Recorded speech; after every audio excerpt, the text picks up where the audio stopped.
xalfad aad iyo aad loo soo agaasimay oo isugu jirtay qatinka tartan quraan iyo waliba arday dhamaysay kitaabada axkaamta iyo waliba cilmiga diiniga ah ayaa maanta lagu qabtay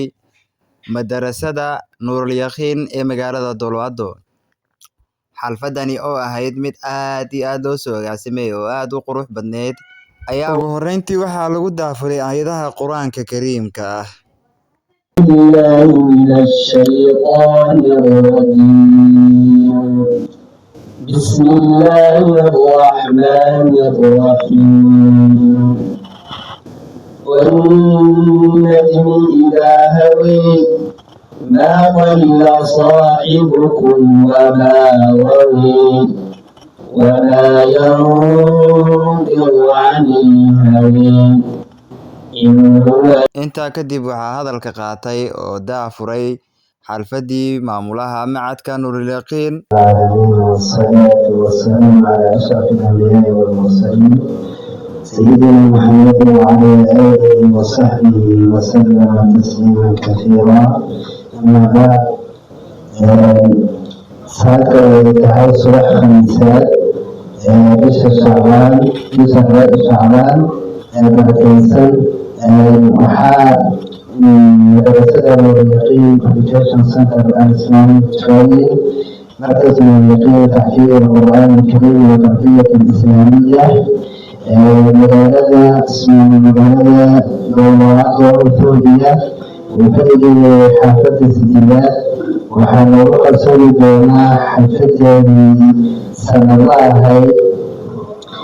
كذلك المدرسة sidoo kale waxaa goobtaasi ka hadlay culumudiinkii ka soo qayb galay xalfadaasi iyagoo ardayda ku baraarujiyay barashada cilmiga diiniga. waxaad yiri ilaahay waxaad ka baridaa inuu cilmi ku siyaadiyo hadwa nabiga calayhi salaatu wasalaam. waxaad kala ku garan kartaa aayaadka quraanka ah ilaahay wuxuu ku leeyahay nabiga قل هل يستوي الذين يعلمون والذين لا يعلمون وحاتر عذاب للنبي الله قل وحاتر عذاب هل يستوي ميسميهن هل بالغ الاستفهام ميسميهن مسنه بكدي انت مسنه ميسميهن كوا علم غبرتي iyo kuwa aan baranin miyaysimayihiin masine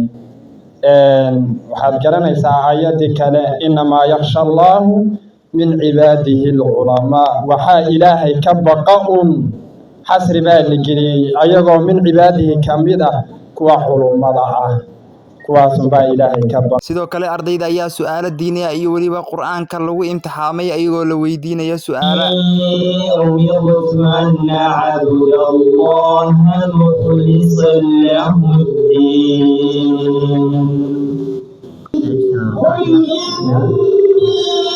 أمرت أن أعبد الله مخلصا له الدين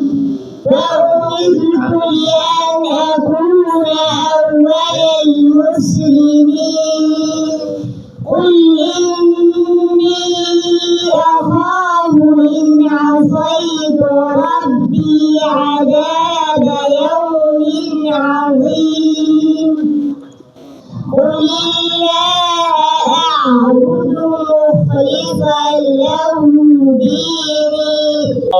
هداني لكنت من المتقين من الشيطان الرجيم بسم الله الرحمن الرحيم أو تقول لو أن الله هداني لكنت من المتقين أو تقول حين سؤال الله محاكو كرمينا جواب الله محاكو كرمينا إذنسا وقلقات كنتا سيدا حبيني مالنتا ضيح يقول رحمة سؤال ما أعظم واجب عليه الله بعد من الملائكة جواب جبريل عليه السلام ميكائيل عليه السلام إسرافيل عليه السلام ملك الموت عليه السلام سؤال ugu dambeyntii xalfadda ayaa lagu soo gunaanuday in abaalmarino iyo shahaado sharafyo la siiyo dhammaan ardaydii ugu dhibcaha sareysay tartankii Qur'aanka Kariimka ah ee soo socday ee maanta la soo qatimay. Sidoo kale ardaydii dhameysay kitaabada cilmiga diiniga ah ayaa sidoo kale ayagana shahaado sharafyo iyo shahaadooyinkoodii la guddoonsiiyey. Xuseen Indhey, Dolo Ado News Media.